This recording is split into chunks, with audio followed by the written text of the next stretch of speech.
Hello friends, welcome back to my YouTube channel vocab virtuoso। चलिए start करते हैं आज का टॉपिक। आज फिर से मैंने कुछ इम्पोर्टेंट vocabs लिए हैं फ्रॉम द न्यूज़पेपर, और जो कि एग्जाम में ऑलरेडी पूछा जा चुका है। तो मैं वैसे वैसे ही वर्ड्स ले रहा हूँ जो एग्जाम में ऑलरेडी आ चुका है। ठीक है, तो this is the first word, tantamount. और ये vocab में तो पूछना ही है। इसका एक ग्रामेटिकल एरर, जैसे इसके साथ एक प्रीपोजिशन, फिक्स्ड प्रीपोजिशन है, टैंटामाउंट टू। तो ये टैंटामाउंट टू हमेशा टैंटामाउंट के साथ टू लगता है, और उसका मतलब होता है, टैंटामाउंट का मतलब बराबर, इक्वल, इक्विवेलेंट टू, है ना। एज गुड एज, है ना, जैसे इक्विवेलेंट, इक्वल, पर, है ना, एट पर बोलते हैं, एट पर विथ, है ना। आइडेंटिकल, आइडेंटिकल आइडेंटिटी से बना है, आइडेंटिटी, है ना, आइडेंटिकल। तो एक जैसा, सेम टू सेम, है ना, अलाइक, है ना। कंपेरेबल, तुलनीय, जिसका तुलना हम कर सकते हैं, है ना। एग्जाम्पल आप देखिए, his silence was tantamount to an admission of guilt. मतलब उसका उसका जो चुप्पी है, उसका जो साइलेंस है, वो किसके इक्विवेलेंट है। मतलब उसने एडमिशन ऑफ गिल्ट का मतलब होता है उसने गिल्ट को एडमिट कर लिया है ना। मतलब उसने अपने दोष को मान लिया है, गिल्ट को मान लिया है। तो हो गया उसका जो चुप्पी है ना, वो उसका, उससे ये समझा जा सकता है कि उसने अपने गिल्ट को स्वीकार कर लिया है, मान लिया है ना। आप टैंटामाउंट इस पिक्चर से भी समझ सकते हैं, जैसे दोनों इक्वल है, इसलिए ये बिल्कुल बराबर है ना। और इक्वल यहाँ पे एक और इम्पोर्टेंट वर्ड है, इक्वल से बनता, इक्वल कहीं जैसा है, दैट इज इक्विटेबल, है ना। इक्विटेबल डिस्ट्रीब्यूशन ऑफ रिसोर्सेस, तो वो भी ध्यान में रखिएगा। इक्विटेबल आप सर्च करिएगा, है ना, वो इम्पोर्टेंट है। कभी कभी जो है दोनों में कौन सा वर्ड यूज करेंगे फिलर्स में, वो पूछ देता है, तो आप ध्यान दीजिए। इसका मैंने एक और सेंटेंस लिया है फ्रॉम द न्यूज़पेपर, वो है वी, यानी सुप्रीम कोर्ट कह रहा है, we supreme court are of the considered view that whenever a person indulges in any activity. मतलब सुप्रीम कोर्ट का व्यू ये है कि जब कभी भी कोई व्यक्ति, इंडल्ज का मतलब होता है संलिप्त होना, किसी चीज में इन्वॉल्व होना, है ना। ये भी एक इम्पोर्टेंट है। Indulge indulges in any activity such as viewing, distributing, है ना, देखना, उसको फैलाना, डिस्ट्रीब्यूटिंग, है ना, डिसेमिनेट भी बोलते हैं, है ना, फैलाना को। डिस्प्लेइंग etc, डिस्प्ले करना। Pertaining to any child pornographic, है ना। अगर वो चाइल्ड पोर्नोग्राफिक से रिलेटेड है मटेरियल, विदाउट एक्चुअली पजेसिंग और स्टोरिंग इट, है ना। पजेस का मतलब होता है अपना, अपने अधिकार में लेना, अपने अपने पास रखना, है ना। या स्टोर करना, स्टोरिंग इट एनी डिवाइस, है ना। और एनी फॉर्म और मैनर, किसी भी रूप में, किसी भी मैनर में, such act would still be tantamount to possession in terms of section 15 of POSCO Act। तो प्रिवेंशन ऑफ सेक्सुअल एक्ट, ये जो है अगेंस्ट चाइल्ड, एक एक्ट है ना। उस एक्ट के तहत उसको किसके बराबर माना जाएगा, उसको माना जाएगा कि वो उसने पजेस किया है, उसने अपने पास रखा है। तो दैट इज टैंटामाउंट टू, मैंने बताया अभी, टैंटामाउंट के साथ टू प्रीपोजिशन का इस्तेमाल करते हैं। चलिए नेक्स्ट वर्ड है हमारा एग्रेजियस। ये भी मैंने न्यूज़पेपर से उठाया है ना, और वो सेम आर्टिकल में है। एग्रेजियस, एग्रेजियस का मतलब होता है घोर, बहुत ही ज्यादा, मतलब, है ना, एक्सट्रीमली बैड एंड शॉकिंग, है ना, बहुत ही ज्यादा बुरा और शॉकिंग, है ना, एग्रेजियस। जैसे उसके सिनोनिम्स देख लीजिए आप, है ना। फ्लैग्रेंट, फ्लैग्रेंट का जाहिर करना भी होता है और भद्दा भी होता है ना, फ्लैग्रेंट। शॉकिंग, जो मैंने ऑलरेडी इसमें यूज किया। आउटरेजियस, है ना, आउटरेजियस का मतलब ये अत्याचारपूर्ण, है ना। एट्रोसिटीज, एट्रोसिटीज का मतलब होता है अत्यंत खराब, है ना। एट्रोसिटीज, एट्रोसिटीज या एट्रोसियस, ये जो है दोनों आप ध्यान में रखिए। एट्रोसिटी का मतलब होता है अत्याचार करना, जैसे पुराने, मतलब पहले हिस्ट्री में जो है अंग्रेजों का अत्याचार, तो है ना, ब्रिटिश एट्रोसिटीज, आप उससे याद रख सकते हैं। हेनस, हेनस बहुत बार यूज होता है। हेनस क्राइम बहुत बार, जैसे अभी रिसेंटली कोलकाता में एक डॉक्टर के साथ जो है एक हेनस क्राइम किया गया, है ना। तो वो दैट इज हेनस। हेनस मतलब घोर, है ना, घृणित, बहुत ही घृणित, खराब, है ना। अपैलिंग, अपैलिंग का मतलब भयावह, है ना, बहुत ही डरावना। अपैलिंग, ये सारे जो है एग्रेजियस वर्ड के सिनोनिम्स हैं।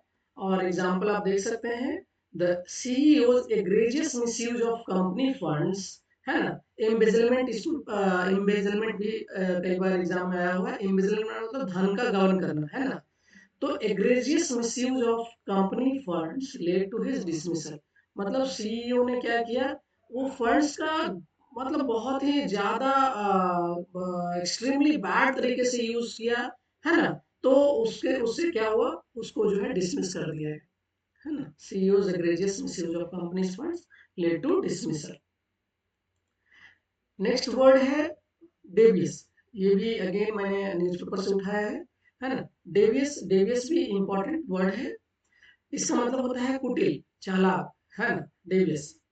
तो someone who is deceitful, deceit का मतलब धोखा देना, है ना। डिसीटफुल है या uses indirect methods to achieve their goals, है ना। जो अपना गोल को अचीव करने के लिए वो क्या कर रहे हैं, इनडायरेक्ट मेथड, मेथड का इस्तेमाल, मतलब एक तरह से क्राफ्टी, चालाक, है ना, स्लाई, है ना, वाइली, स्नीकी, है ना, अंडरस्टैंड, अंडरहैंडेड। देखिए, अंडर, आप वो प्रीफिक्स याद रखिएगा। अंडर का मतलब होता है अंदर, है ना। तो अंडरहैंडेड का मतलब हुआ कि वो मतलब हाथ के नीचे से, मतलब आपको पता नहीं चल रहा है ना, अनुचित तरीके से, है ना, अंडरहैंडेड। डुप्लीसिटस, है ना, डुप्लीकेट से बना है डुप्लीसिटस। डुप्लीसिटस का मतलब होता है धोखेबाज, द्वेषपूर्ण, है ना।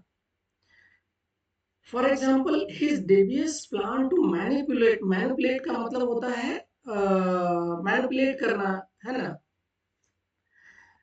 बात मनवाने के लिए, किसी बात को मनवाने के लिए जो है उसको मैनिपुलेट करना। तो उसका एग्जाम्पल क्या है, his devious plan to manipulate situation backfired.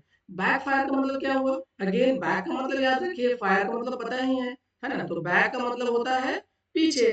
तो मतलब आपको जो है वापस आपको ही गोली लग गया, मतलब क्या हुआ, आपको ही उसका जो है आपका जो प्लान है, जैसे बोलते हैं जिसके लिए ये अगर किसी और के लिए अगर गलत सोचोगे तो खुद के लिए गलत हो जाएगा, है ना, उसी टाइप का है। इस डेविस प्लान, उसका प्लान जो था वो क्या था, कुटिल था, है ना, चालाकीपूर्ण था, चालाकपूर्ण था, है ना, चालाकी भरा था। तो उसने क्या हुआ, सिचुएशन को मैनिपुलेट करने के लिए ऐसा प्लान बनाया, उसको ही भारी पड़ गया। That is Davis plan to manipulate the situation backfire. एक मैंने इडियम्स एंड फ्रेजेस आज इस टॉपिक में एक मुझे जो इडियम मिला है वो है कम ऑफ एज, है ना। कम ऑफ एज का मतलब होता है एज, है ना। एज का मतलब उम्र, है ना, आयु। कम ऑफ एज का मतलब हुआ कि, है ना, उसकी आयु हो गई है, मतलब क्या हुआ, वो परिपक्व हो गया है, मैच्योर हो गया है। तो ये किसी कंटेक्स्ट में आप जब देखेंगे तभी आपको समझ में आएगा। जनरली जैसे वोट करने की आयु 18 ईयर्स है, तो अगर किसी बंदे की आयु 18 ईयर्स हो जाती है, that is come of age, है ना। तो फॉर एग्जांपल, जैसे एग्जांपल मैंने लिया है न्यूज़पेपर से ही, a golden generation of chess, chess के बारे में बात हो रही थी। The golden generation of chess has come of age in the country where the sports, है ना, स्पोर्ट ओरिजिनेटेड। मतलब ओरिजिन का मतलब होता है जहाँ पे वो उद्भव हुआ उसका, है ना। तो ये गोल्डन जनरेशन जो है चेस का, जहाँ से, जिस कंट्री से वो ओरिजिनेट हुआ, उसका एक अब जो है एक परिपक्व हो गया, मैच्योर हो गया, है ना। तो कम ऑफ एज भी एग्जाम में आया हुआ है, एसएससी सीजीएल के एग्जाम में आया हुआ है, और भी एसएससी के कई एग्जाम में आए हुए हैं, तो ये भी आप याद रख सकते हैं। तो जो है आज के लिए इतना ही वर्ड्स है मेरे पास, और मैं ऐसे ही इंपॉर्टेंट वर्ड्स लाता रहूंगा। आप लोग कमेंट जरूर करिए, आपको जो भी अगर इम्प्रूवमेंट चाहिए, अगर या फिर आपको अगर वर्ड्स में अगर होमवर्क के रूप में देता हूँ तो उसको कमेंट जरूर करें, जिससे मुझे पता चलेगा कि आप लोग भी उसमें मेहनत कर रहे हैं। और एक चीज और मैं कहना चाहूंगा कि याद करने के लिए आप लोग कुछ ना कुछ टेक्निक, सिर्फ आप वीडियोस देख लेने से, वीडियोस तो हर जगह अवेलेबल है, आपको वर्ड्स तो हर जगह मिल जाएंगे, लेकिन उसको आपको रिटेन करना is the most important thing, है ना? आप अपने अपने अंदर उसको कैसे रख सकते हैं, ये जो है वो बहुत ही इम्पोर्टेंट है। और उसके लिए जो है बहुत सारे तरीके हैं। एक तरीका जो मैंने in the very first class मैंने आपको बता दिया था कि आप क्या करें, जो भी वर्ड्स आप पढ़ते हैं, सुनते हैं, कहीं देखते हैं, तो उसको जो है आप एक इंग्लिश टू इंग्लिश डिक्शनरी रखें मोबाइल में। अब आज हर किसी के पास एंड्रॉयड फोन है, तो इंग्लिश टू इंग्लिश रखें, एक इंग्लिश टू हिंदी रखें, फॉर मोर अंडरस्टैंडिंग। तो इंग्लिश टू इंग्लिश रखने का क्या फायदा है कि उसमें और भी सिनोनिम्स आपको मिल जाते हैं, तो आपको और कुछ एग्जांपल्स भी मिल जाते हैं, तो आपको इजीली वो समझ में आता है और वो याद भी रहता है। उसको क्या करें, एक बार सोते हुए देख लीजिए, सोने से जस्ट पहले देख लीजिए, है ना? जब सोने जाते हैं तो सोने से जस्ट पहले उसको गो थ्रू हो लेना है। आप ध्यान रखना है कि सारे वर्ड जो भी आप सर्च करते हैं उसको बुक मार्क करके रखिए। तो सोने से जस्ट पहले आप उसको एक बार देखिए, और जागने के तुरंत बाद जो है, मतलब जैसे ही आप जागते हैं तो फिर से एक बार देख लीजिए। और वो जो सारे वर्ड्स को जो है आप हमें पूरे दिन जो है रिकॉल करते रहिए, अपना जो है याद करते रहिए कि वो कौन सा वर्ड था, आज मैंने कौन सा वर्ड, वो वीडियोस में कौन से वर्ड्स जो है हमने आज सीखे हैं, वो आप ध्यान में रखिए, पूरे दिन याद करते रहिए, तो वो क्या है आपको हमेशा याद रहेगा। एक तो ये तरीका है। सेकंड तरीका है कि आप जो भी वर्ड सुनते हैं वो या पढ़ते हैं, है ना? उसको क्या करिए, अपने फ़ोन में रिकॉर्डिंग ऑन करके उसको जो है आप एक 10 वर्ड, जैसे मैंने, है ना, इसमें जो जो भी वर्ड्स लिए हैं, फॉर एग्ज़ाम्पल मैंने यहाँ पे ऑलमोस्ट एक जैसे एक 5-6 वर्ड यहाँ पे है ना? 1-2 वर्ड यहाँ पे है, एक एक 5-6 वर्ड है ना, 6-7 वर्ड यहाँ पे है।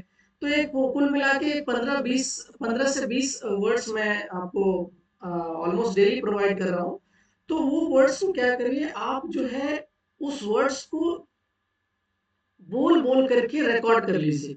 और जब कभी भी आप ट्रैवल करते हैं, जब भी आप फ्री टाइम में हैं, जब भी आपको कुछ नॉर्मली ट्रैवलिंग में हमारा टाइम चला जाता है ना? तो आप हेडफ़ोन लगा के उसको सुन लीजिए। अपने ही बातों को दोबारा सुनिए, ठीक है? तो उससे क्या होगा, आपको जो है वो चीज़ याद रहेगा। आप वो उस चीज़ को जो है कभी भूल नहीं पाएँगे। तो अ तो ये एक तरीका है याद करने का, वोकैब्स को याद करने का। तो आज के लिए इतना ही। अ,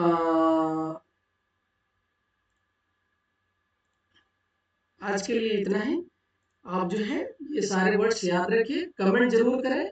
अगर आपको ये क्लासेस पसंद आता है तो उसको लाइक करिए, उसको सब्सक्राइब करिए, कमेंट्स तो ज़रूर करिए। कमेंट से मुझे जो है मुझे भी एक प्रेरणा मिलता है कि आप लोग सीख रहे हैं, कुछ समझ रहे हैं, तो कमेंट ज़रूर करिए। और फीडबैक ज़रूर दीजिए, है ना? और आप लोग रिटेन कर रहे हैं, कितना रिटेन कर रहे हैं, इसका भी फीडबैक दीजिए, जो भी मैं तरीके बता रहा हूँ, है ना? तो ये पिक्टोरियल फॉर्म में इसलिए दे रहा हूँ कि एटलीस्ट आप पिक्चर से आप उस चीज़ को ध्यान में रखें। तो आज के लिए इतना ही। बाकी फिर नेक्स्ट क्लास में मिलेंगे। धन्यवाद। जय हिंद।